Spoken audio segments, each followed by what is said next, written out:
You can hear that crunch.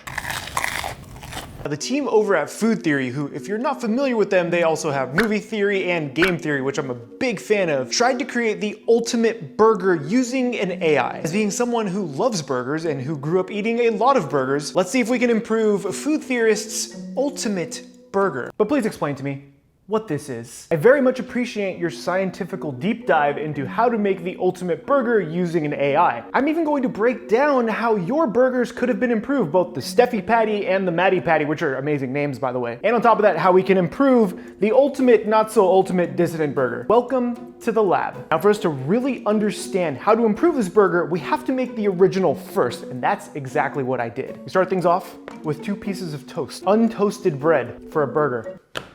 Okay. They also used some bell pepper, fresh, nothing done to it. I'm pretty sure the chunks of bell pepper were significant, judging by what it looked like in the video. Bell pepper on the bread. This is happening right now. This already looks really sad. On top of those bell peppers is going to go a 6-ounce beautifully cooked patty. I like it by medium, so you do you on that one. They also hit it with brie, and I'm pretty sure by the sight of the video, it looks like, now this may or may not be true, they just did one of these and just kind of pulled it. They made a chunker and just did this. Just did one of those. I'm not gonna say you did, but that's what the poor cheese looked like. Then this is going to get a little piece of lettuce. I'm using butterbib because that's what the picture looked like in your little wheel that you had made. So we're using butterbib lettuce. A couple of sliced pickles right on top of the lettuce. Then of course, the potato chips, which is a fantastic touch, I will admit. Thank you, computer. Can't beat good old ways. Then for our sauces, we have good old ketchup and then horseradish. I'm gonna put this on the bread, so this way it's not as much of a mess. And I'm using regular horseradish.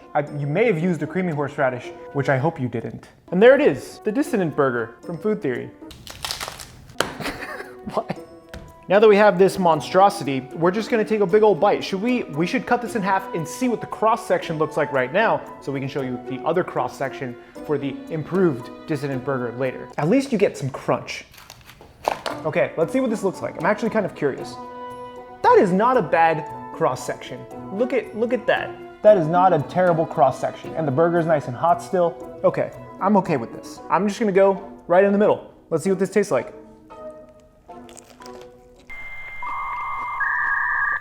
It's not bad. It falls a little flat. The cheese does get lost quite a bit. The pickles are okay. I don't get much of the horseradish though. The big thing too is that when you're using white bread, it kind of just starts falling apart. And on top of that, like the bell peppers will fall out on you depending on how you eat this. It's okay. I'm not gonna finish it though. We're gonna try to make a better one. The burger meat is really good. Big reason why your burgers may have failed is because when you're eating them, you'll get flavor fatigue because you don't have that pop of flavor, which you guys asked about and why you wondered it wasn't there. You need that acidic component to cut through all those flavors, so you wanna continue to eating. It's that pop of flavor that really makes a burger really, really easily eatable. Edible? You can eat more burger. We're gonna make the improved version. This only needs a few extra steps and we're gonna use the same exact ingredients, but the AI doesn't actually tell you how to cook, so that's where I come in. Now for the bell pepper, roasted bell pepper. I was becoming impatient. We're going to do something special with the ketchup. The ketchup is going to act as a vessel to carry the horseradish. This is really important so you have a nice even spread and you have that horseradish flavor throughout the entire sandwich. I'm also gonna up the amount of horseradish. We're gonna do 50-50. 1 part ketchup to 1 part horseradish. Probably not gonna use all of it, but it's fine. Give this just a quick mix. Make sure all this is incorporated. Horseradish ketchup. It's as simple as that to just make it that much better for your sandwich. Now for the brie cheese, this is something we used to do in hotels a lot. We had this really awesome chicken sandwich that actually had roasted bell pepper and brie cheese on it. Instead of chunking the brie, we're just gonna slice it. Yes, you can slice brie. Look at, nice slice, yeah? That's what you want. 4 slices of brie, which is still a significant amount of cheese. So now while the bell pepper's hanging out before we peel it, we're gonna cook our burger meat. Now this is gonna be a little different than what we did earlier. We're gonna turn this into a square, Wendy's style, so that way we get full coverage on our bread later. Now the other thing I'm gonna do is I am going to toast my bread. The biggest reason for this is so this way it doesn't saturate the bread. There's no crust on the outside like a burger bun, so you do need to toast these. Now while our burger is finishing up, we're gonna finish up the bell pepper, which is super easy. Take a paper towel, just remove the char, and you're gonna be left with this beautiful bell pepper. The biggest reason why I like doing it like this is not only does it become just as tender as the burger, which makes it easier to eat, it also makes it slightly sweeter to counteract any of those other flavors. And we're gonna go probably for the whole thing. Let's see what this looks like. Oh, yes. Boom. bell peppered. Now this whole thing is going to go onto our sandwich, so we do need to season it slightly as well. That's the color right there. That's the color.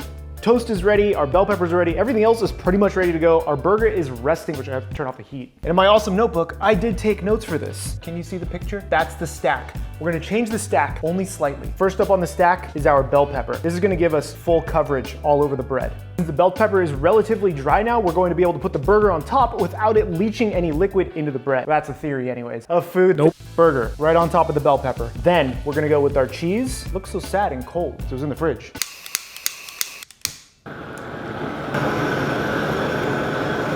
That's good. After the cheese, 2 lettuce bibs, then the pickles. Then on our top bun, this is where it gets interesting. Ketchup with horseradish. Make sure you get it all over the bread, get a nice layer. And then finally, the potato chips. We're gonna do one of these. There's a reason for this. I want them to stay there. Now you're asking, Paul, how are you gonna flip this? With great vigor. Clear our workspace for this final frontier flip. Ready for some magic, the gathering? I almost nailed it. Almost nailed it. Look at this. Does that already not look amazing? Come on, just gonna clear these chips right into my mouth. And there it is, the new and improved Dissonant Burger. Should we look at the inside? This is so toasty still. Come on, come on, come on. Moment of truth. Let's get a cross section. Let's cut it this way. This will be good. This way the pickles will be cut in half. Ready? This is the shot. I'm actually really excited to see what this looks like. Oh, baby, that's the stack right there. Look at this monster. This makes me happy. This genuinely makes me happy. I'm gonna cut this into fourths, so this way I can have a nice chunk. Bon appetit. I can't say it like Matt does. Bon appetit. The texture is immediately noticeable. Just from the toasted bread, just from the crushed up chips, you get more horseradish in each bite versus these pockets of horseradish that kind of assault you, like in the first one. The pickles play a great part, but on top of that, you notice when I'm biting into this, there's no bell peppers falling out of it. That's key when you're cooking bell peppers, and they give it a meaty flavor as well. On top of the burger, I would love it this way. It's just a few extra steps. You can hear that crunch. Now, Matt and Food Theory friends, this is actually a fantastic flavor combination that I'm actually very familiar with from working in hotel work. We've had a sandwich that was very similar to this, but it was paired up with chicken and an herb aioli on top of using the roasted bell peppers and then pickling the roasted bell peppers for that extra little punch. To me, stuff like this gets me really excited because I like trying new flavor combinations throughout my cooking journey. Sometimes though, you just need a little bit of help with the execution. So I'm gonna ask you guys out there to try both methods. Let us know which one you liked more. Matt, if you're watching this, I would love for you to try this and let me know if you like this method better, which I'm hoping you will, and if not, what you would do to improve on this one. Remember, you just gotta keep getting better. My name is Chef PK, this is The Lab, and remember, keep playing with your food.